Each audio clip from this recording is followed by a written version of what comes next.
Alright, hello everyone and welcome to WWE Discussion. I'm your host and WWE enthusiast Dougie Doug. In today's episode I'm going to be discussing Payback 2023 edition. So WWE decided to bring back Payback for the first time in like 3 years, I think.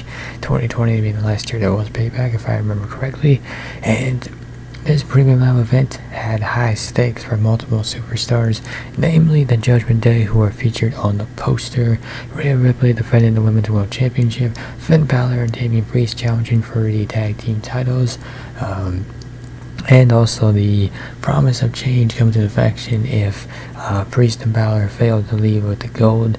And in the main event, you had Seth Rollins and Shinsuke Nakamura doing battle for the World Heavyweight Championship. And with that, we'll go ahead and get right into the action, starting with a steel cage match, Becky Lynch versus Stratus. And this was a solid match and a good ending to this program. So this is probably what should have happened at SummerSlam, but in hindsight, it's probably better that it took place on Payback. And sure, Payback's not quite the same stage as SummerSlam, but I think ultimately, considering what was on the SummerSlam card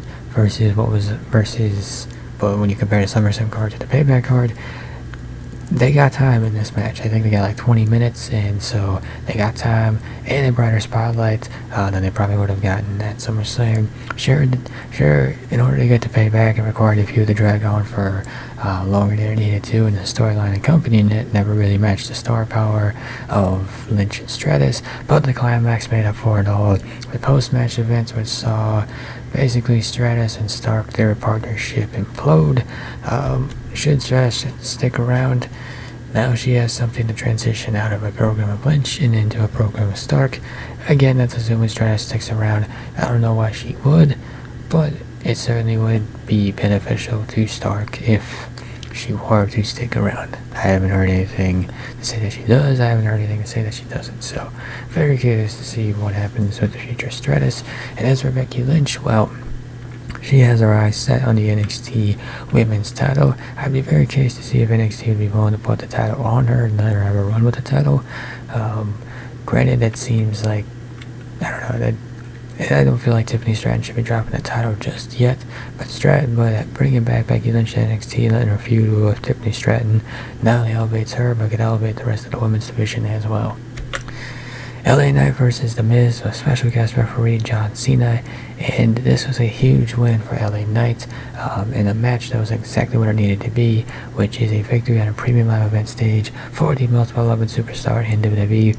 And to further aid in getting Knight over, the company booked John Cena as a special guest referee. There were a few teases of Cena inadvertently costing Knight and interactions between him and Miz, but for the most part he stayed out of the action and other competitors compete.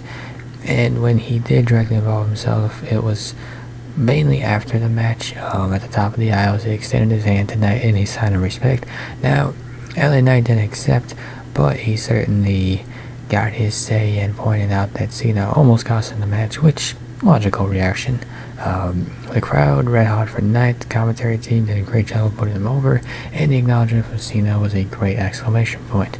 And while Cena is sticking around for the foreseeable future, perhaps WWE could use Cena more to help elevate Knight.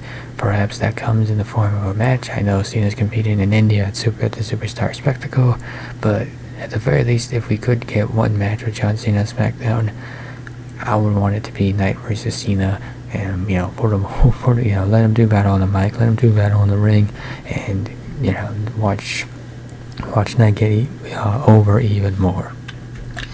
Then you have a Steel City street fight for the tag team titles, and 2 words to describe this match: fun and chaotic. So after 4 months of frustrating results, the Judgment Day finally got the best of Zayn and Owens as Priest and Balor captured the tag team titles, though not without help from their friends. In a wild, chaotic match of the year candidate, the Judgment Day benefited from interference from Mysterio, Ripley, and McDonough to emerge victorious. The crowd was hot, the action non-stop, and the fact that there were big spots and dramatic imagery elevated the match overall. The screwjob finish puts heat on the bad guys and gives the good guys an out for never losing. Great stuff here, and the quality of match that you hope for given the talent involved in the stipulation. Now, we'll be quite curious to see what Cena and Owens do next. Do they branch off on their own into single success? Do they just split as a tag team, not turn on each other? We don't need to do that, but do they kind of split as a tag team, or do they stay together and continue to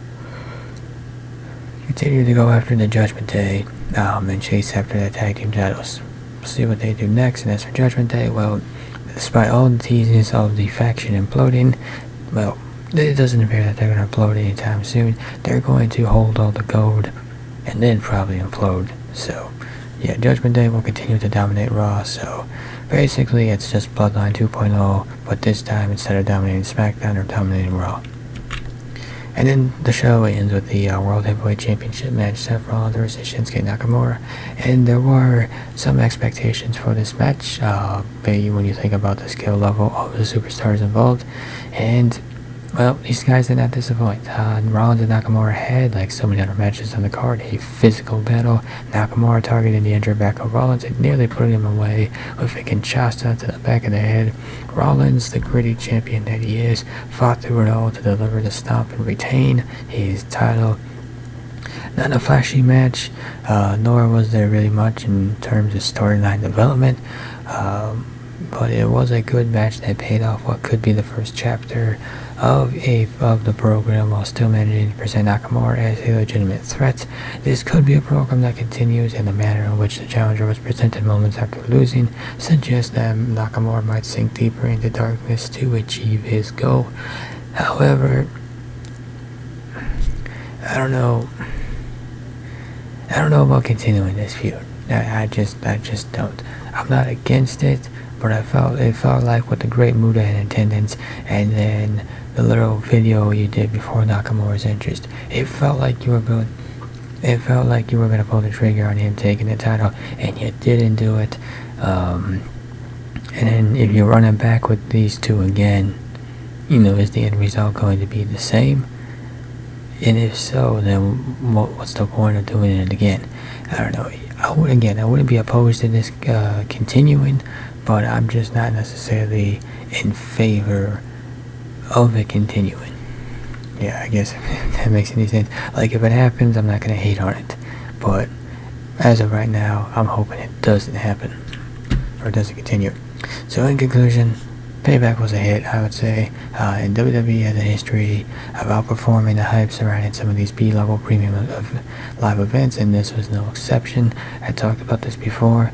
The talent always delivers. After being such an essential piece of the Red Brand for so long, it was nice to see Judgment Day have its moment, standing united with all of the gold, with pretty much every member holding gold. Who brings the faction down remains to be seen, but it doesn't look like anybody's knocking him down anytime soon. And Damian Priest still has that Money in the Bank briefcase, so they could add one more title to the faction. You had two great matches, Lynch versus Stratus in a tag title street fight, and other good in-ring contests as well. Continued spotlight of LA Knight, and the big news of Jey Uso's return to Raw, making Payback a hit. Jey on Raw. I'm looking forward to seeing what he does next. Could there have been more interaction between him and Cody Rhodes? Sure, but I think ultimately, the point of that segment was just to let Jey have his moment. And then if you wanted to do more of Jey and Cody, you could do that on Raw. But Jey on Raw, I'm looking forward to seeing what he does. And with that will conclude this episode of WWE Discussion. If you enjoyed this episode, be sure to hit that like button down below.